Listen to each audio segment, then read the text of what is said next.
everyone, thanks for joining me today. Drop your city in the comments. Where are you tuning in from?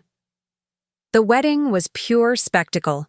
It was held at a beautiful old manor just outside Nashville, dripping with white roses and expensive, calculated charm. My son, Matthew, was marrying Veronica, a woman I felt in my bones was wrong for him. My heart was aching, but I kept my smile plastered on. It was during the third toast, right as Veronica's sister was tearfully praising her devotion and honesty, that my grandson, Leo, 8 years old and the sharpest child I know, tugged on the hem of my silk dress. He leaned up, his face serious, and whispered over the clinking champagne flutes, "Grandma, look under the table, hurry. I saw Daddy's phone and it's bad." My stomach dropped like a stone. Leo, bless his heart, had been frantic all morning, sensing the tension. I discreetly reached under the linen tablecloth, my fingers trembling, and I caught something taped to the underside of the table. Not a wedding favor, but an envelope. I slipped it into my clutch without looking. But as I pulled my hand out, my niece, Sarah, my late brother's paralegal daughter and the only person I'd confided in, pulled me close under the guise of an air kiss. She whispered fiercely, "Evelyn, it's worse than you know. That woman isn't just a gold digger. They've been hiding this for years. And I just found a lien against your house. Matthew signed for it. I'm Evelyn Hayes, 62, retired elementary school teacher. For 30 years, I taught second grade in suburban Nashville, and I thought I could read people, especially my own son. My life revolved around my simple but comfortable home and, most importantly, my grandson, Leo, whom Matthew and I have raised together since his mother passed away 5 years ago. My flaw, and my greatest strength, is my fierce, protective, and sometimes blinding love for Matthew. I always believed in his talent as a musician, even though he struggled to find consistent success. Veronica, 32, came into our lives like a polished, relentless storm. She was an aspiring music manager, slick, beautiful, and utterly focused on Matthew's brand. She convinced him he needed to look the part of a successful artist, pushing him into massive debt for studio time, expensive clothes, and now, this obscenely priced wedding. The emotional distance I felt from Matthew, once my devoted son, was replaced by a sense of dread. The red flags were everywhere, waving aggressively in the southern heat. Veronica was constantly traveling to Florida for investor meetings. She installed military-grade security on Matthew's devices and insisted they needed separate bank accounts for tax reasons. The biggest red flag, the one that should have screamed, was financial. I had entrusted Matthew with my entire retirement savings, $150,000, to invest in a conservative mutual fund after I retired. Veronica suddenly convinced him to liquidate that fund and invest it in a high-yield, short-term music rights acquisition fund she managed. When I questioned it, Matthew, under Veronica's watchful eye, grew cold, telling me I was stifling his success and needed to trust his business decisions. I remember standing in my quiet kitchen just 2 weeks ago, making iced tea, feeling that familiar chill of dread. I caught Veronica in a quick, hushed conversation on the patio. I only heard 2 phrases. "The settlement won't clear until the paperwork is filed." And, "He's getting old. We just need access to the trust." It was enough to plant the seed of suspicion.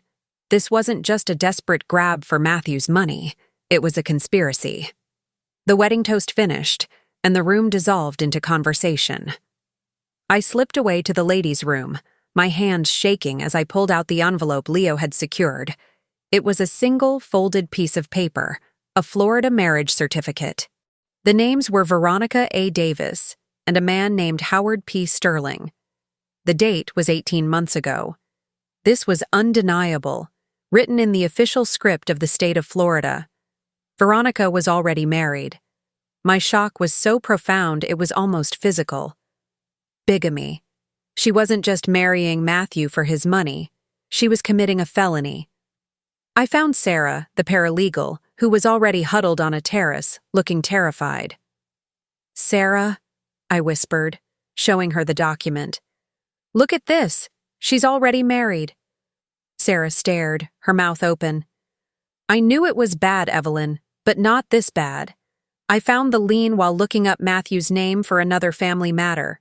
He signed a $250,000 second mortgage on your house, using your power of attorney, claiming the money was for urgent investment capital, which matches the amount he moved out of your retirement fund, plus some. She's been draining him, and now she's draining you." The truth crystallized with horrifying clarity. Veronica was a professional con artist.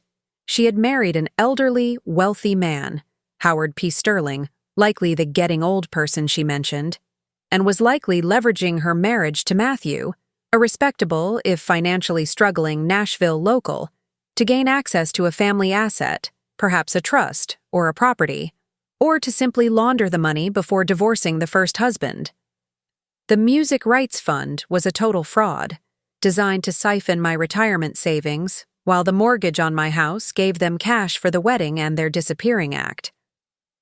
Sarah, being an astute paralegal, quickly pulled up a public profile on Howard P. Sterling. He was a 78-year-old retired, extremely wealthy music producer in Key West, Florida, who had suffered a debilitating stroke 2 years ago. "The wedding is a cover, Evelyn," Sarah concluded, her voice barely a breath. "She needs the optics of a legitimate, loving family in Nashville to either finalize a financial maneuver or to avoid scrutiny before she disappears." My devastation hardened into a fierce resolve. My retirement, my home, and Leo's security were all on the line. I wasn't just going to stop a wedding. I was going to expose a felony and a massive financial crime. We needed more than the Florida certificate, however. We needed the proof of the fraud. I remembered Veronica's constant trips to Florida and her tight-lipped secrecy. "Leo told me to look under the table," I whispered, thinking aloud. "He's smart. He must have seen her hide something else." I tracked down Leo, who was quietly playing with a toy car. "Leo, my little detective," I said gently. "Did you see Veronica with anything else? Something she was hiding?" Leo's eyes widened. "Yes, Grandma. She had a shiny little gold key in her purse. She taped it in the middle of the big table, but it fell. I found it and taped the paper instead." He pointed to the side of the head table. I discreetly reached under the floral arrangement and found a tiny, old-fashioned safety deposit box key taped to the riser. Sarah immediately recognized the key's markings. "That's a key from the Key West National Bank, the same city as Howard P. Sterling's address." Our plan was immediate and high stakes. I contacted a lawyer friend of Sarah's, specializing in financial fraud, and a contact at the Nashville PD. We had to act before the registry office closed on Monday, potentially allowing Veronica to use the marriage license as leverage. The exposure had to be at the height of the celebration. The final toast. The moment came during the final set of toasts, when Matthew, my own son, stood up, eyes glazed with love, ready to toast his new wife. He looked so happy, so oblivious to the financial ruin and felony he was walking into. I stood up, walking toward the head table. The room quieted, expecting the sweet, tearful toast from the mother of the groom.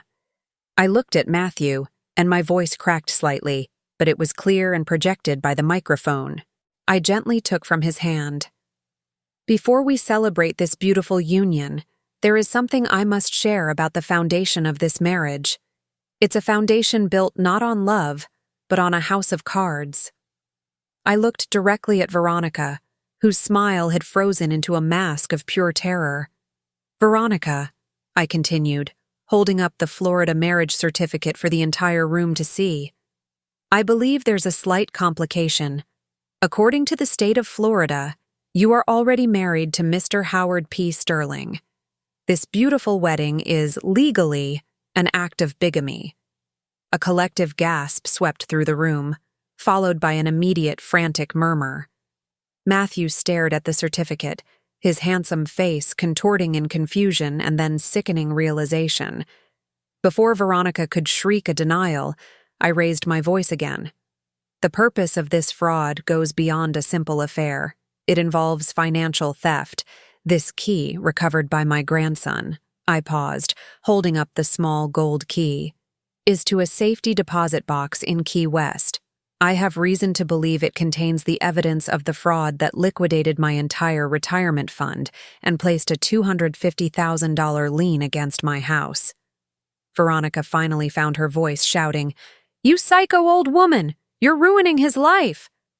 She lunged toward me, but Matthew, finally understanding the depth of the deception, stood in her way, pushing her back. "What did you do, Veronica?" he yelled, his voice echoing with devastation. At that moment, the lights near the entrance dimmed slightly. Two plainclothes officers, prearranged by Sarah's lawyer contact, stepped forward. "Ms. Davis, we have a warrant for questioning regarding financial fraud and bigamy. We'd like to see the contents of that safety deposit box." The sight of Veronica's carefully constructed facade collapsing was absolute. She didn't fight. She simply crumpled, the realization of her failure hitting her. The crowd was in chaos, friends shouting, family crying, and the officers escorting the bride away from the head table in her pristine white gown. The wedding was over. Justice had arrived. The immediate aftermath was a media frenzy in Nashville. Veronica was charged with felony bigamy and wire fraud, the Key West safety deposit box providing irrefutable evidence of her double life and the transfer of funds. She was using Matthew's respectability and my assets to facilitate her scheme before disappearing entirely. My financial recovery is ongoing. Ms. Chavez, the fraud specialist, is working to undo the lien on my house, and we are pursuing civil remedies to recover the money Veronica drained. It will take time, but my home is safe. My relationship with Matthew is the longest road to travel. He was not complicit in the bigamy or the fraud. He was the deepest victim, a man blinded by love and ambition, manipulated into signing away his mother's security. He is broken, facing his financial devastation and the total ruin of his life choices. But he is also finally honest. He's moved back home with me and Leo, and we are starting over, with extensive financial and emotional counseling. I realize my fierce love made me an enabler. Now I must be his anchor. The true hero is Leo, my little detective. He is safe and knows that he saved his family. We are taking things one day at a time, rebuilding trust and security in my quiet Nashville home. The money can be replaced, but the truth Leo gave us is priceless. If this story hit home, hit the like button, comment one below, and share your own story of family secrets and finding the truth. Subscribe for more. I'll be back soon with another tale.